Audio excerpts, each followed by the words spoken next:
The rain was getting heavier, and Emma Walsh was already running late for her second shift. At 26, she worked 2 jobs to pay off her nursing school loans, days at Mercy Hospital and evenings at a private clinic across town. The gap between shifts gave her exactly 30 minutes to grab something to eat and catch the crosstown bus. She was hurrying down Fifth Avenue, clutching a paper bag with a sad sandwich inside when she saw the commotion ahead. A small crowd had gathered on the sidewalk, people standing in a loose circle, looking down at something. Most were on their phones, but no one seemed to be actually helping. Emma's nursing instincts kicked in immediately. She pushed through the crowd and found an elderly woman lying on the wet pavement, her designer handbag spilled beside her. The woman was in her 70s with silver hair and elegant clothing that was now soaked through. Her eyes were closed, her breathing shallow.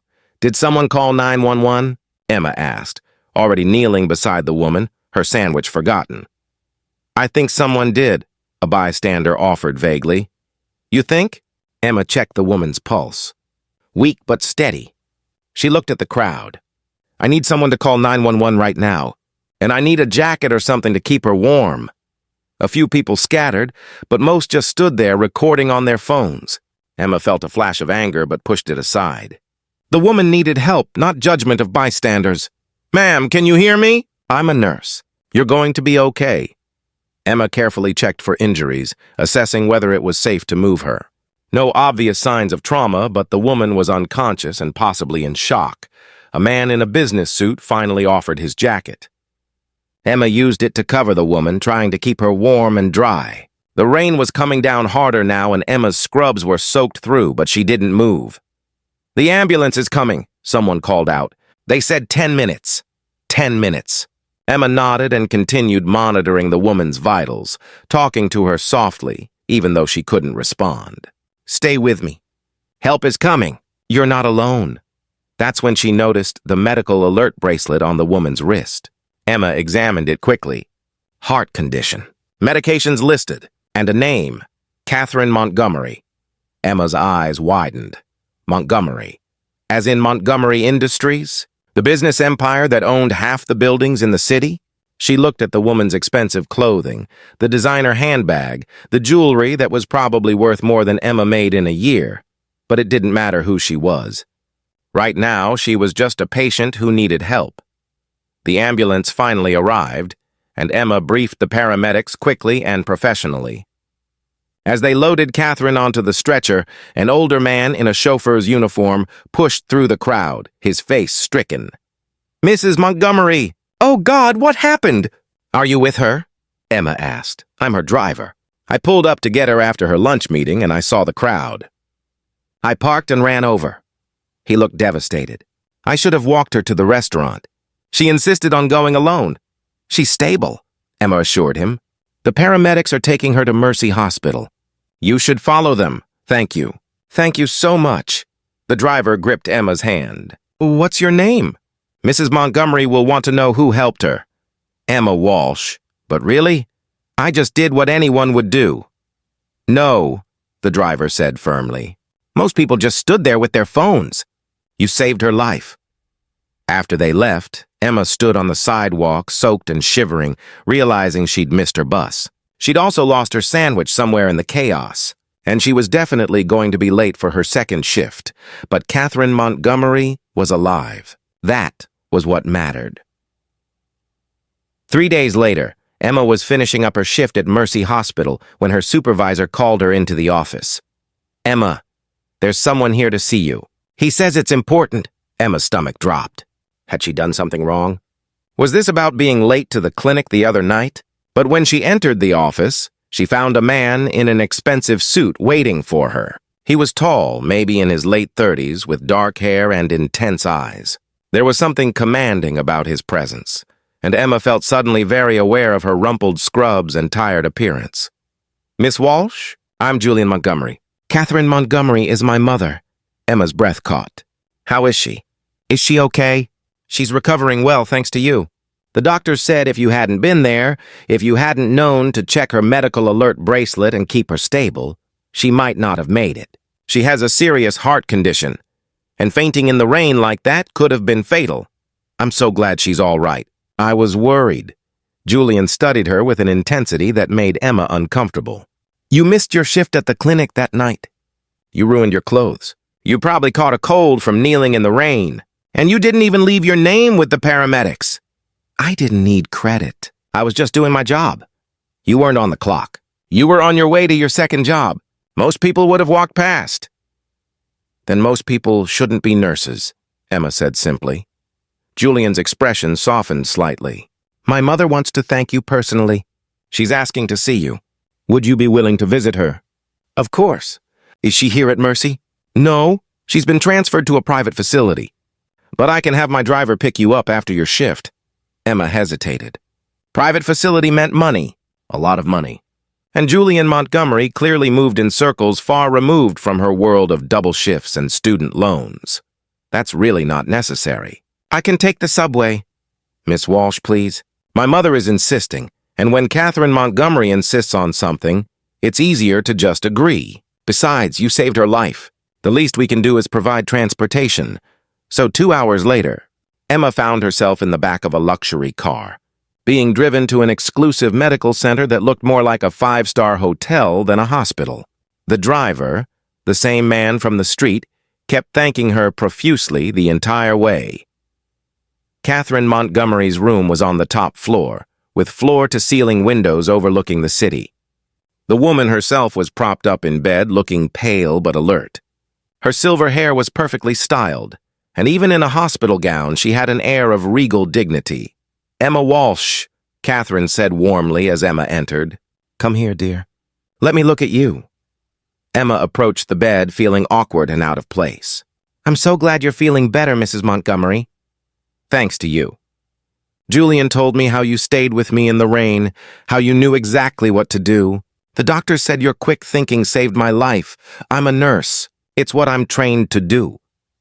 But it's not what you're required to do on your time off, on a rainy street, when you're already late for work. Catherine reached out and took Emma's hand. Julian did some research. You work 2 jobs to pay off your nursing school debt. You give half your paycheck to your mother, who's struggling with medical bills. You volunteer at a free clinic on your days off.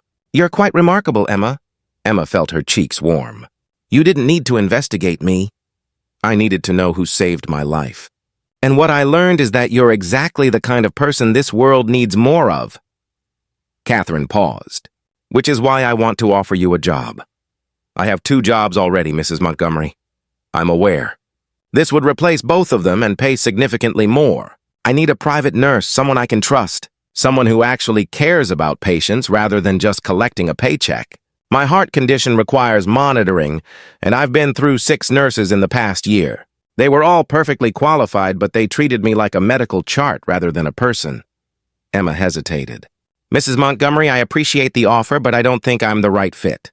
I'm not used to working with wealthy clients. I'm more comfortable at the hospital.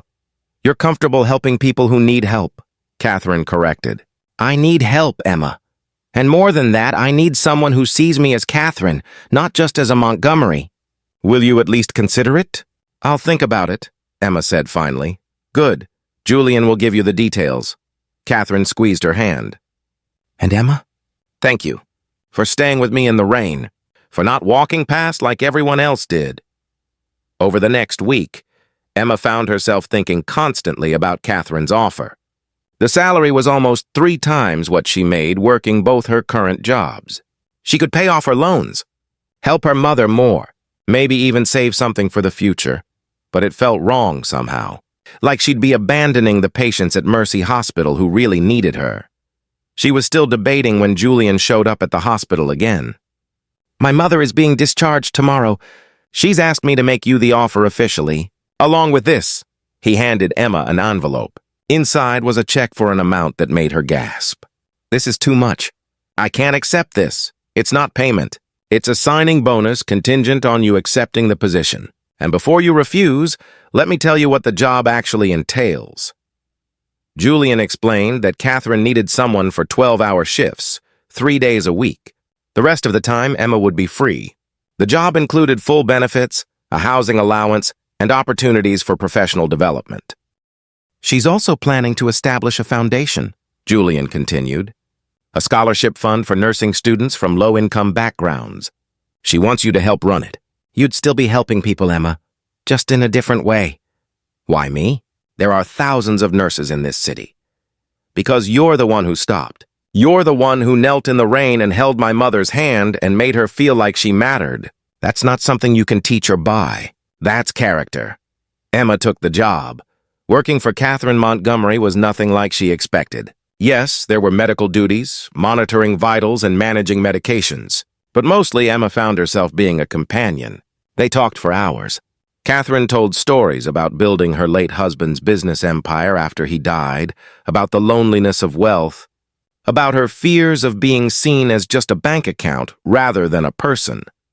And Emma told Catherine about her own life, about growing up poor, about her father leaving when she was young, about working her way through nursing school while her mother battled cancer. We're not so different. You and I, Catherine said one afternoon. We've both had to be stronger than we wanted to be. We've both learned that the people who stay matter more than the ones who leave.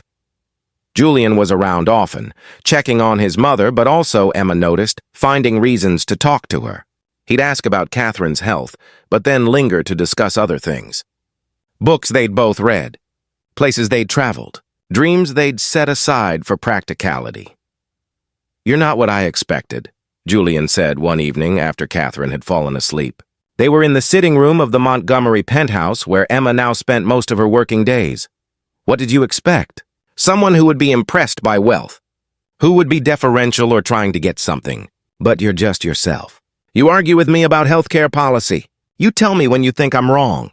You treat this job like it's no different than working at Mercy Hospital. Because it isn't. Your mother is a patient who needs care. The fact that she has money doesn't change that." Julian smiled. "That's exactly what I mean. You're remarkable, Emma Walsh, and I'd like to take you to dinner." "If you're interested." Emma's heart skipped. "Is that appropriate?" "I work for your mother. My mother is the one who suggested I ask you. Apparently I've been what she calls obviously smitten for weeks now, and she's tired of watching me dance around it." Emma laughed despite herself. "She said that?" "Among other things. She's not known for her subtlety." Julian's expression grew serious. "But I mean it, Emma. You've changed my perspective on everything. Before I met you, I thought success meant achievements and acquisitions. You've reminded me that what matters is how we treat people, how we show up when someone needs help, who we choose to become." "That's a lot of pressure to put on one dinner invitation," Emma said, but she was smiling. "So is that a yes?"